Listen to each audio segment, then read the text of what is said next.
(2025년 5월 19일) 이정훈입니다. 어대명이라는 말 아시나요? 어차피 대통령은 이재명.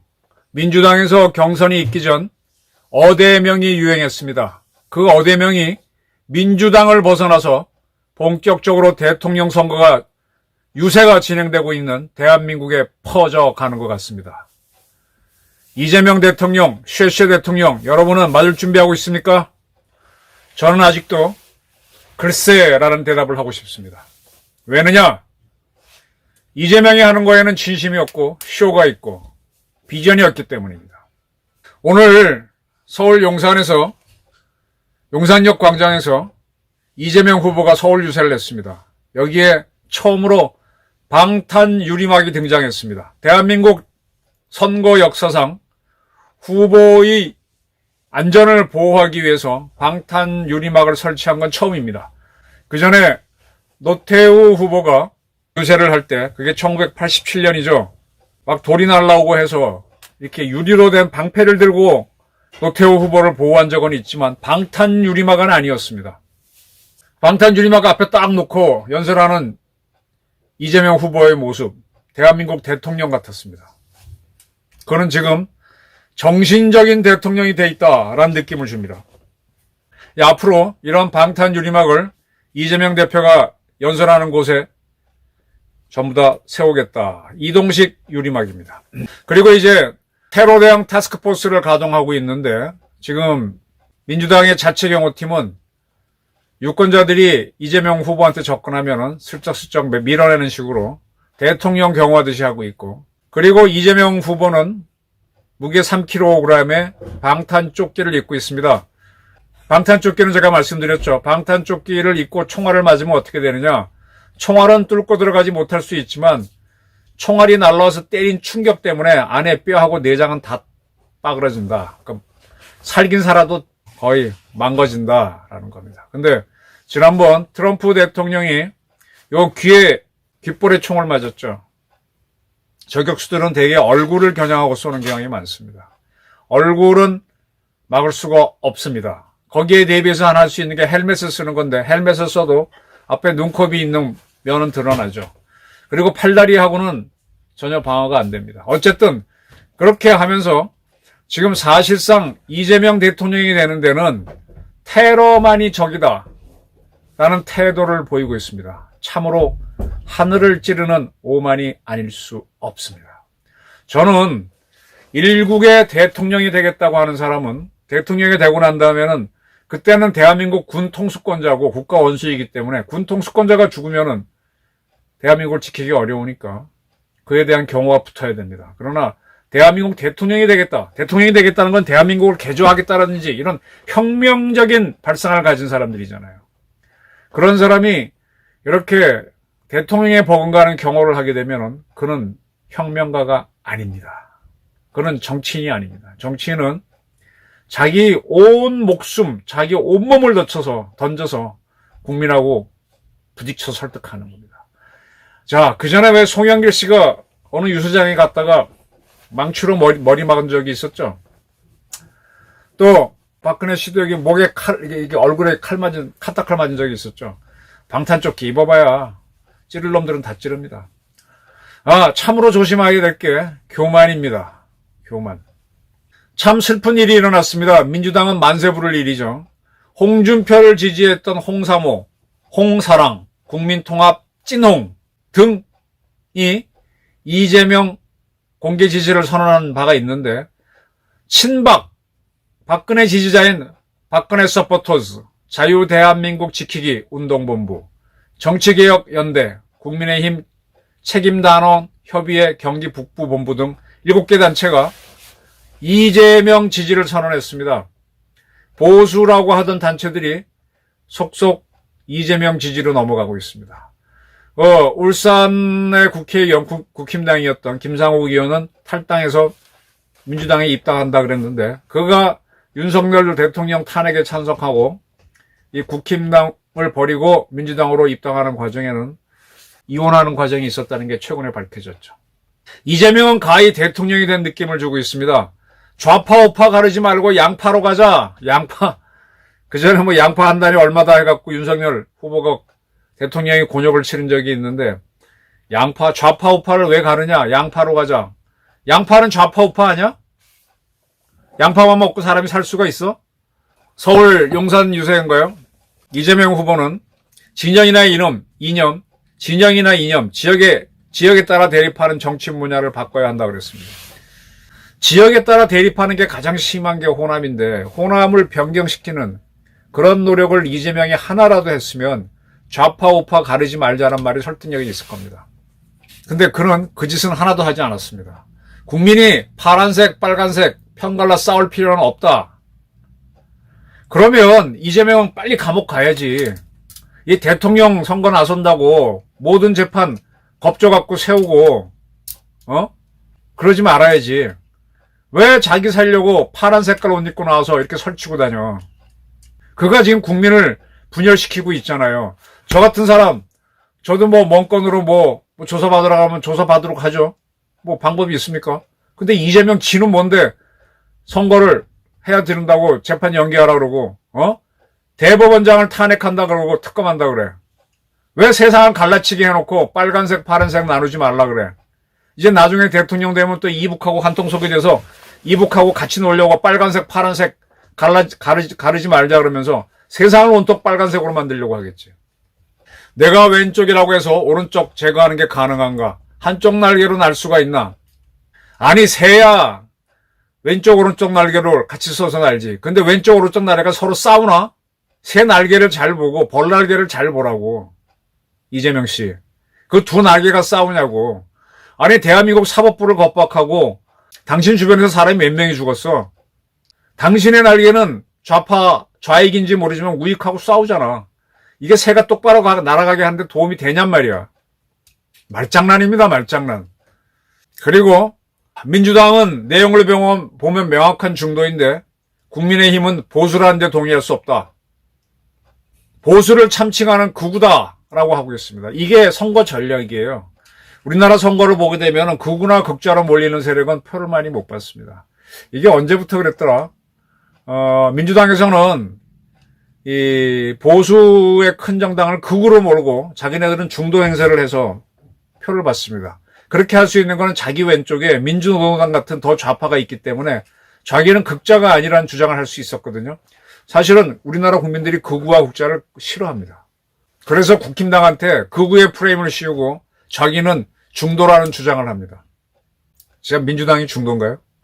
지금 윤석열 대통령이 계엄령을 한 거는 그것대로 비판해야 되지만 이재명이 이끄는 민주당이 특검과 탄핵을 남발한 거는 어떻게 봐야 됩니까?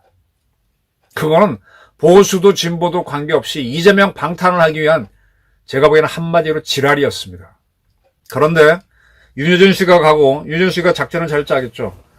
정치를 저처럼 쭉 봐온 사람 입장에서는 중도로 가는 게 표를 받으니까 지금 와서는 중도래. 야, 진짜 이렇게 하는 사람들한테 오늘도 이제 뭐 강남 가서 사람들 만나고 왔는데 지하철역에서 파란 옷, 일본 쓰인 이재명 옷을 입은 분들이 선거운동을 하던데 저분들은 진짜로 이재명이라는 사람이 좋아서 하는 건가? 아니면은 무슨 이유인가? 이재명이라는 사람 품성에 감동한 건가? 저는 이해가 안 됩니다. 그들은 제가 이해가 안 되겠죠. 근데 지금도 내란은 계속 중이고 혁명도 계속 중이다. 내란이 무슨 내란이에요. 내란은 지금 이재명이 주도하는 게 내란이죠. 대한민국 사법체계를 무력화시키는 게 내란이지. 윤석열이 했던 계엄령, 그걸 내란이라고 한다면 그 내란은 끝나버린 거고 지금 이재명이 하고 있는 게 내란이지. 그러한 내란을 막으라고 김문수가 혁명을 하길 바라는데 김문수가 힘이 딸려서 오늘 화제는 김문수 참 확장성 없다는 얘기로 많이 모였습니다. 그리고 80년 광주의 억울한 희생자를 폭도로 알았다. 그런데 누군가가 징역권을 감수하고 옥상에서 전단을 뿌리더라. 거기서 나온 정보를 보고서 내 인생이 바뀌었다 그랬습니다. 자, 1980년 44개 무기고에서 내가 숫자까지 못 얘기했다. 뭐 몇천 발의 총을 꺼내고 몇십만 발의 탄약을 꺼내서 상당 부분을 사용했죠. 그런 사람들이 민주화 인사입니까? 그 사람들이 사용한 총알에, 카빈 총알에 의해서 군인들만 죽었으면 되는데 상당한 민간인이 죽었습니다. 왜 찔렀지, 왜 쏘았지, 뭐 너의 젖가슴 이런 노래가 나오는데 젖가슴 잘린 사람은 없고요. 한 여성이 죽은 뭐 자세히 얘기하면 좀 징그러워서 그런데 좀 그런데 그분의 몸에도 박혀 있는 게 카빈입니다.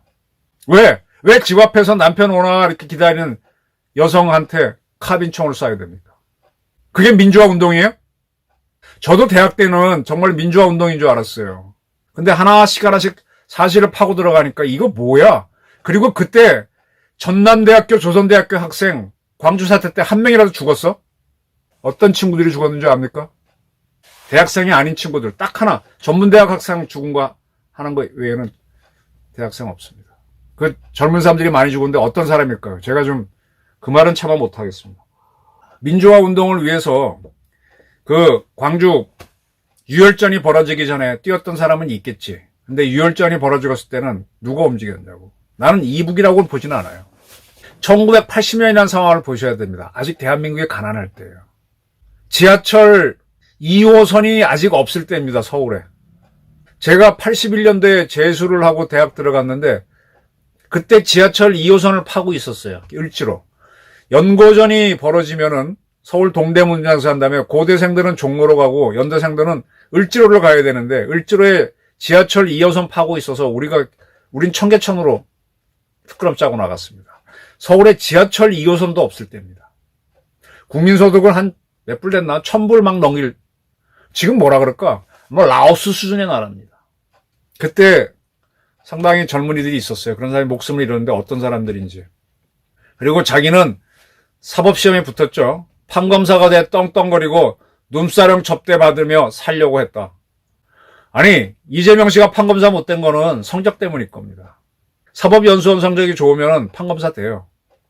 제 친구들 변호사들 제법 있는데 다 판검사 한 다음에 변호사 개업하는 게 유리하다는 걸 알기 때문에 그런 루트를 받습니다. 특별히 몇 명 제외하면은 다 판검사로 갑니다. 하다못해 서울시장 하다가 박원순 씨 서울대학교 운동권이라서 잘렸잖아요. 서울대학교에서. 잘려갖고 단국대학 졸업했잖아요. 그가 그 당시에 시험을 봐서 사법시험에 합격합니다. 사법연수원 들어갑니다. 그때 그렇게 엄혹한 세상 아니었어요. 박원순도 운동권 출신도 그래서 박원순 씨 검사했습니다. 검사하다가 나왔어요. 변호사로 바꿨지. 왜 못해? 그때 80년 너무 암울하게 보지 마십시오. 룸사롱 접대 받으면 룸사롱 접대 그래 판검사들이 룸사롱 접대 받는데 변호사들은 룸사롱 안 가냐고. 그들은 누구한테 돈을 받아요? 아니 이재명이라는 사람이 분당에서 돈을 벌었는데 어떻게 벌었습니까? 1990년에 노태우 정부가 분당하고 일산을 신도시로 개발한다고 하면서 성남 일대에는 청계천 철거민을 밀어내서 그분들이 살고 있는데 거기서 또 밀어내고 신도시 짓는다고 하니까 난소공, 조세희의 소설이 나올 정도로 격렬한 투쟁이 있을 때 그 사람들 소송을 맡아서 돈 번 게 이재명이잖아요. 그 룸사랑도 자주 갔을 거라고 봅니다. 그때 나는 술 먹으면 오늘 누구 만나러 간다 하고 큰 소리 치고 다녔죠. 그러다가 나중에 돈 벌고 나서 사회적 존경이 필요하니까 인권 변호사로 변신을 한 거죠. 내 인생의 경로가 바뀌었다. 대학 때 뭐 데모나 해봤습니까? 참 이재명 후보는 각 유세를 다니면서 쉐쉐에 대한 얘기도 하고 모두 옛날 얘기도 하면서 빅 배스, 배스는 목욕탕이지 목욕탕. 우리 왜 세례라는 말도 하고 뭐 이렇게 큰 기도를 할 때는 우리 몸을 싹 씻고 목욕 재개하고잖아요. 그게 영어로 하면 빅 배스지 뭐예요. 싹 씻고 하는. 지금 이제 이재명은 자기가 했던 실수를 싹 씻는 발언들을 지금 하고 있습니다. 경기도지사 할 때 이북하고 어떠고 이화영 시켜서 북한하고 어떻게 하자고 하면서 방산주 사고 뭐 했는데 그때 내가 국회의원도 아니었는데 무슨 뭐 어쩌고 하면서 이런 식으로 싹 흙고 있습니다.